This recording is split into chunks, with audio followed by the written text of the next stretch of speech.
welcome to the SciFirst MovieTalk episode. So in this episode, I'll be discussing the 2015 spy comedy, Spy, as directed by Paul Feig and featuring Melissa McCarthy in a lead role.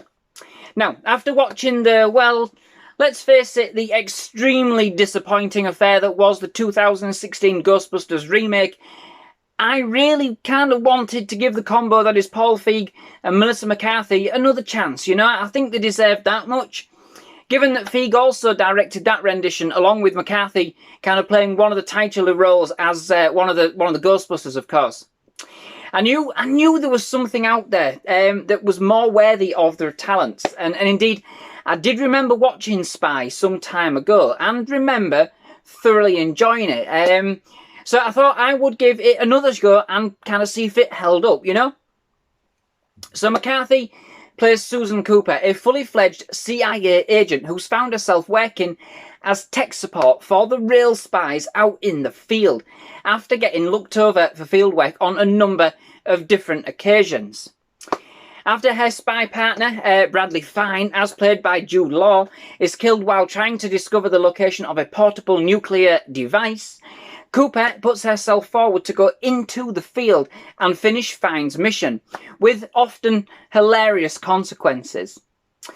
Aided along the way by her friend and tech room colleague Nancy Artingstall, as played by Miranda Hart, and often hindered by the ever full of himself Agent Rick Ford, as played by Jason Statham, Cooper looks to infiltrate a gang of would-be arms dealers led by Raina Boyanov, as played by Rose Byrne, I think I'm saying that right, who's certainly more than an acquired taste in company. Now, indeed, upon a rewatch, this more than stood up for me. I mean, it isn't a perfect comedy by any stretch, but it is a decent attempt to enter the spy genre with something a little different, a little more adult, shall we say, using, utilising many of its stars' best qualities with some fantastically padded characters and ultimately just being a fantastically enjoyable caper that is never really too heavy or indulgent. Really simple yet effective alternative spy comedy that leaves you with a thoroughly satisfied feeling by the end. Okay, so the story's nothing special, and in fact it is quite predictable, to be quite fair, but that isn't where the strengths of this film lie. The film is firmly bedded within its, hopscotch mix of characters, their interactions and wordplay, which bolsters the film's comedy elements throughout. The characters are so different on many levels, but given the situations that they find themselves in, this kind of mesh of egos actually works and plays well to the comedy and bravado of the movie itself on this occasion. McCarthy does in fact carry the lead role very well. I don't always find their comedy to be that succinct, often kind of tailing off to nowhere, feeling a little awkward for the most part, but it is moderated, I think, to an extent by the balance presented by the other members of the cast, particularly Byrne and Statham, who play some absolutely awesome characters that really do contrast with McCarthy so well that when they're on screen together, they bring out basically the best of each other in this movie, you know. Byrne is absolutely excellent as the main villain, and I mean, what a total... Her character more than great, is absolutely repugnant. But this more than sets up some great punchback banter from McCarthy. And I say this because that's exactly what it's like. At its peak, the banter is such an aggressive manner that it is indeed almost like watching a boxing match between these two egos.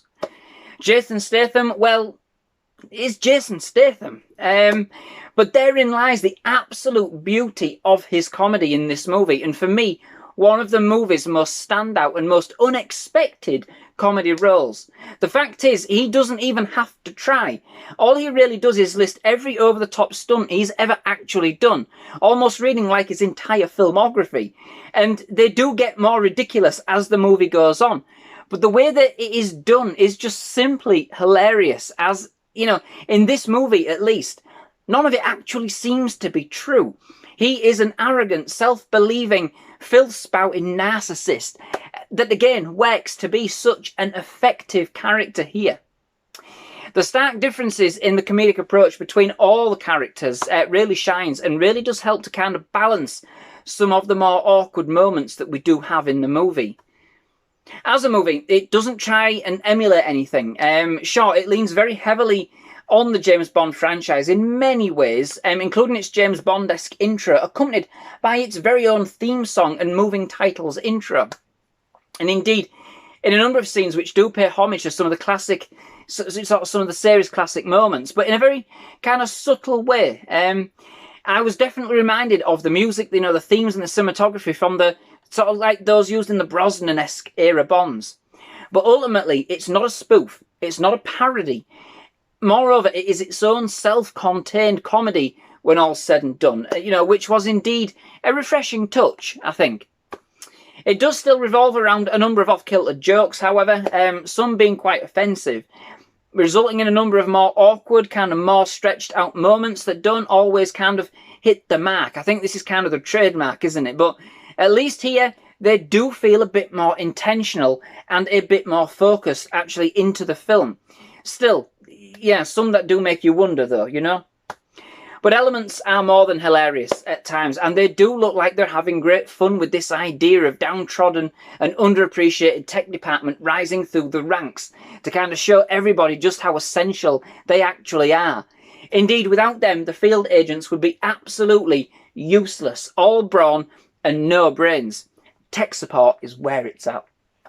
The spy elements are fantastically presented too. Their operation seems more like a botched up laid back Sunday stroll, but even their offices, are in need of some severe renovation, or at least a good pest control. They are literally the pits, but there are some cool gadgets to be had. Even if Cooper does get stiffed a little bit on them somewhat. And indeed, it does have all the kind of trappings that you would want in a decent spy movie. Exotic locations, mysterious villains, over-the-top characters, gadgets, chases, albeit if alternatively disguised. It moves along at a fairly brisk pace, especially considering its runtime comes in at just about 2 hours. It does kind of lull a bit at the start as we're kind of getting, and then kind of again as we're getting close to the finale.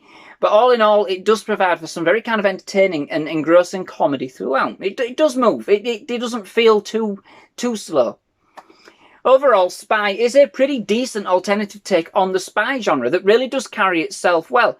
And kind of has some real kind of comedy moments bolstered by some fantastic characters that play well against each other's tropes and comedic styles.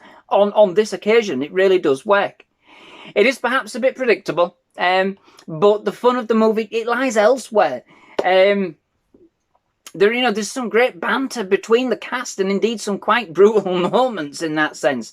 But then that is all part of the show, that we get here.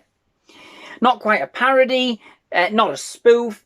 The movie, although leaning on other spy movies of the past, especially, like I said, those in the James Bond franchise, there's certainly elements that really do kind of stand out there. I think it more than certainly holds more of its own, and with its comedy kind of coming from its own bounds, its own characters, and its own kind of world building, which really do come together to make this quite the satisfying experience. So, that brings me to the end of this episode. Many thanks for watching. I do hope you've enjoyed it. If you have, please leave a like. Please do hit that subscribe button for more movie reviews, trailer reactions, and other movie-related content. Absolutely loved having you here at SciFirst MovieTalk. Definitely love to have you back. Most of all, just thank you very much for watching. Goodbye.